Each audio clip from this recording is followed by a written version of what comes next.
La Fabrique des communs pédagogiques présente les podcasts de l'éducation dehors. Bonne écoute. Bonjour à toutes et à tous, bienvenue sur le podcast des rencontres de la classe dehors. Nous sommes au sein du parc du 26e centenaire à Marseille. Je suis Héloïse, podcasteuse et bénévole pour la Fabrique des communs pédagogiques. Je suis aujourd'hui avec Charlotte, Thibaut et Alphonse. Peut-être pour commencer, vous allez me raconter un peu qui vous êtes, rapidement chacun de vous trois, parce que vous avez des casquettes en plus différentes, et ce que vous faites ici. Bonjour, alors on est le collectif 7 lieux qu'on a cofondé ensemble il y a quelques années. Et donc moi je suis Charlotte, architecte. Voilà. Ouais, moi je suis Thibaut et Un je tout suis petit peu plus près. par contre, Thibaut et je suis urbaniste et géographe, donc avec une dimension recherche. Moi, je suis Alphonse et je suis artiste-illustrateur. Enchanté, super. Et du coup, peut-être vous pouvez me raconter ce que vous faites ici, ce que vous êtes venu faire à Marseille aux rencontres. Et après, on ira un peu plus loin dans le sujet. Donc on est venu à Marseille dans le cadre du concours d'idées qui a été lancé pour les rencontres de la classe dehors. C'était un concours autour de différentes écoles à Marseille. Et donc nous, on a travaillé autour du groupe scolaire Simone de Beauvoir dans le quartier de la gare Saint-Charles.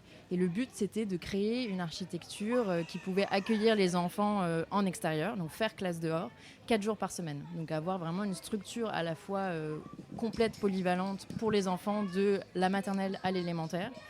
Et par toute saison, et de pouvoir permettre de faire classe dehors. Et donc réfléchir vraiment aussi à une nouvelle pédagogie, pas simplement avoir la classe peut-être frontale classique de comment en extérieur on donne cours tout simplement. Donc, l'idée, c'est, pour compléter, de ne pas recréer une salle de classe en extérieur, mais vraiment tirer profit au maximum du contexte extérieur pour développer de nouvelles formes de pédagogie. Et du coup, c'est un espace qui appartient au groupe scolaire ?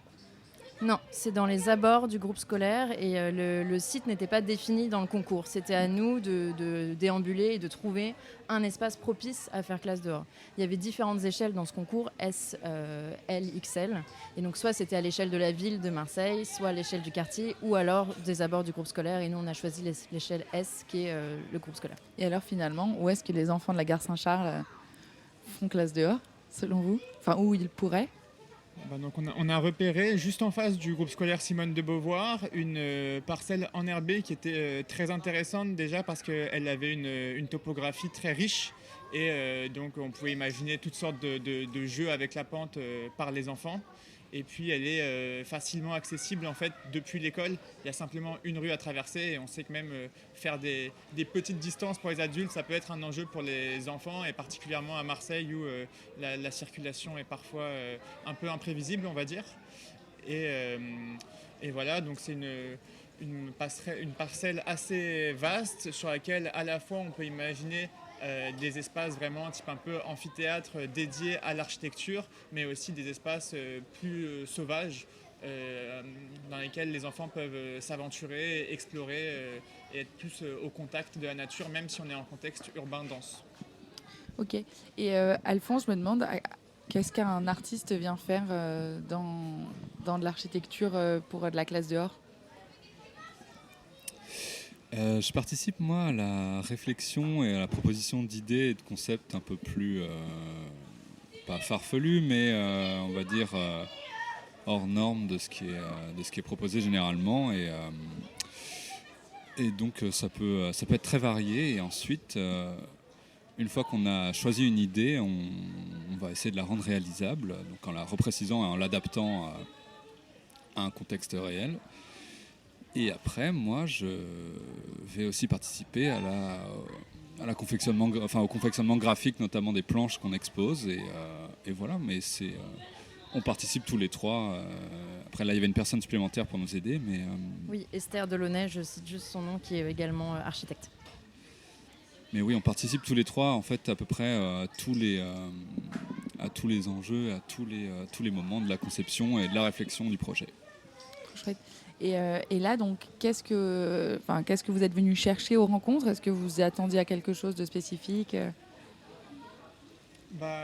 C'est vrai que dans le milieu de l'architecture, de l'urbanisme en général, on fonctionne beaucoup par concours et donc on est souvent mis en compétition avec d'autres équipes qui font des choses assez proches. Et donc là, avoir un événement qui ne soit pas de l'ordre de la compétition, mais vraiment de l'ordre de l'entraide, de l'échange, où on apprend mutuellement de ce que font les autres équipes et toutes les personnes qui travaillent sur des sujets qui sont proches des nôtres et qui nous tiennent à cœur, c'est assez exceptionnel. Et donc c'est pour ça qu'on a souhaité être ici. Et nous, on a vraiment une approche dans ce collectif assez transversale et on essaye un peu de toucher à différentes méthodes aussi de travail, de projet. On fait notamment des ateliers avec les enfants dans des écoles via le CAUE à Paris. Et donc, c'était aussi pour découvrir aussi d'autres approches pédagogiques. On a vraiment testé plein d'ateliers différents et c'était très, très enrichissant pour pouvoir nous aussi les adapter dans nos pratiques. Et Thibaut fait notamment de la recherche aussi. Donc là, il y a énormément de chercheurs qui viennent intervenir. C'est toujours intéressant de croiser avec d'autres personnes. Et là, au niveau par exemple, de ce concours sur l'école, sur le groupe scolaire Simone de Beauvoir, est-ce que vous avez intégré les instituts ou les profs de ce groupe scolaire dans la réflexion, ou les enfants, les parents, ou comment vous arrivez à... Parce que tout à l'heure, vous disiez que vous travaillez aussi sur la pédagogie, mais comment, en tant qu'architecte, on travaille là-dessus autrement ?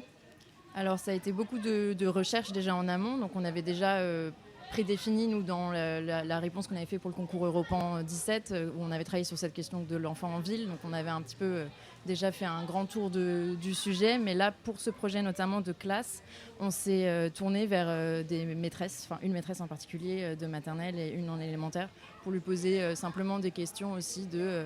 quels sont vos besoins pour faire classe, notamment nous des questions aussi d'adaptation pour à la fois des petits et des élémentaires qui ont des tailles très différentes tout simplement, et d'avoir une structure qui puisse accueillir tout le monde. Donc elle nous expliquait que notamment les maternelles, ça fait classe assez simplement assis sur le sol, et la classe peut être vraiment dans un système de cercle assis sur le sol, ou alors debout accoudé à des tables, alors que élémentaire c'est plus... comme sur une paillasse, et ça vient travailler dans un autre système. On a voulu développer aussi la partie ludique, pédagogique. On a fait vraiment tout un système de cabinet de curiosité où les enfants vont tisser tout le cheminement sur sa petite structure, avec tout un système de cordes, de poulies, où ils vont pouvoir interagir vraiment avec la structure pour se l'approprier. Et ça a été aussi d'une grande utilité pour que ce soit validé avec des professeurs de toutes ces questions-là, quoi. De sécurité aussi, de ce qui était possible de faire ou non. Voilà. Et là, dans les rencontres, est-ce qu'il y a quelque chose qui, par rapport à ce que tu viens de dire, et par rapport à tout à l'heure aussi ce que tu disais sur le fait que là, on est dans un espace de coopération, est-ce qu'il y a des choses un peu waouh, ou des choses que vous avez envie de partager sur ce que vous avez appris, vu, lu, écouté ? Hier, on a fait un atelier carte sensible, carte interactive,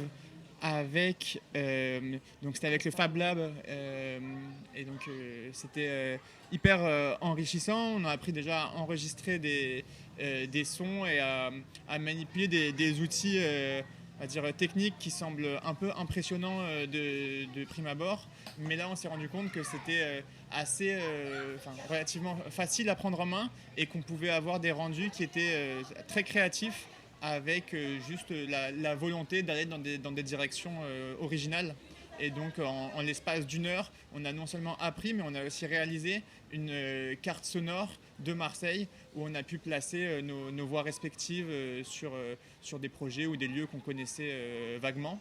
Et le résultat était assez chouette. Donc merci au Fab Lab de nous avoir permis de faire ça.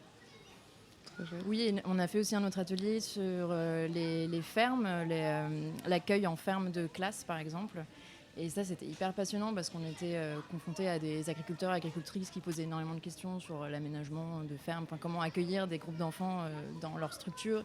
Et nous, on a fait un projet notamment sur des jardins partagés aussi à côté de Paris. Enfin, ça fait tout le temps des liens, des ponts avec notre pratique. Et c'est très enrichissant de rencontrer toutes ces personnes de différents métiers. On peut leur poser plein de questions, donc c'était vraiment super.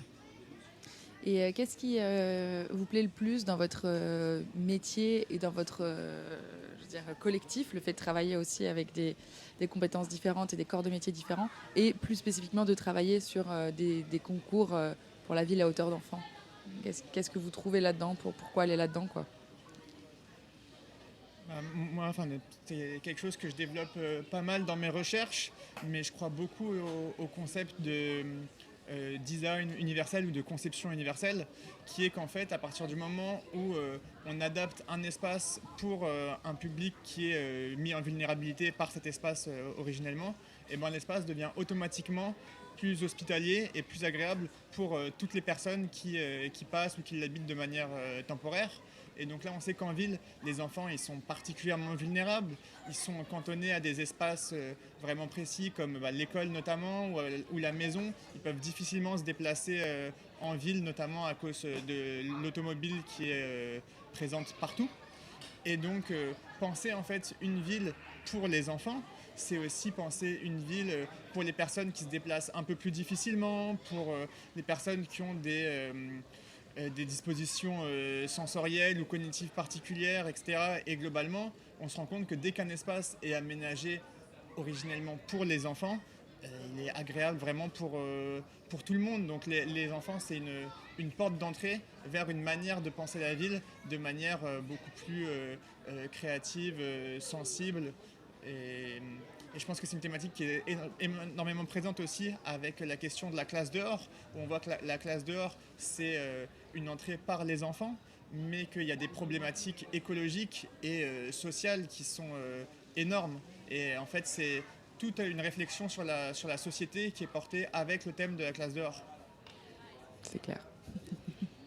Et on prend le soin aussi de vraiment travailler dans l'optique de donner une voix aux enfants, ce qui est quand même pas tout le temps le cas, et en particulier dans les projets urbains et d'architecture. Et donc de pouvoir faire participer activement les enfants dans la phase de conception et aussi dans la phase de construction presque, qu'on peut voir avec les terrains d'aventure, que vraiment ils peuvent participer activement. Ça, c'est quelque chose qui nous tient à cœur et qu'on essaye de plus en plus de développer via des ateliers et qu'on retrouve dans chacun de nos pratiques. Je sais qu'Alphonse, toi, tu fais aussi des livres pour enfants, donc il y a cette idée de transmission aussi par l'histoire, par le récit, qui nous touche beaucoup.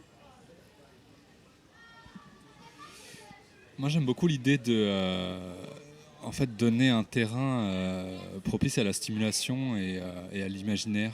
Et je sais que c'était quelque chose que j'aimais beaucoup quand j'étais moi-même enfant. Et c'est une volonté, déjà avec le groupe, mais moi, personnel en tout cas, de leur offrir des espaces et des idées qui vont leur permettre de développer leur imaginaire personnel et voilà, ensuite de perpétuer cette tradition de transmission qui va être très importante, notamment avec des enjeux, avec les enjeux écologiques et sociaux auxquels ils vont faire face à l'avenir. Ou au présent. Merci beaucoup à tous les trois. Est-ce que vous avez une dernière chose à rajouter ? C'est bon ? Non, merci beaucoup de nous avoir Merci écoutés. d'être là, Oui. c'était passionnant. Merci. Et c'est marrant, ça fait quand même, là, je sais pas, ça fait le quatrième groupe qu'on enregistre depuis ce matin. Et ça revient très souvent, la volonté de redonner de la place aux enfants dans la ville. Et le fait que la ville soit assez hostile.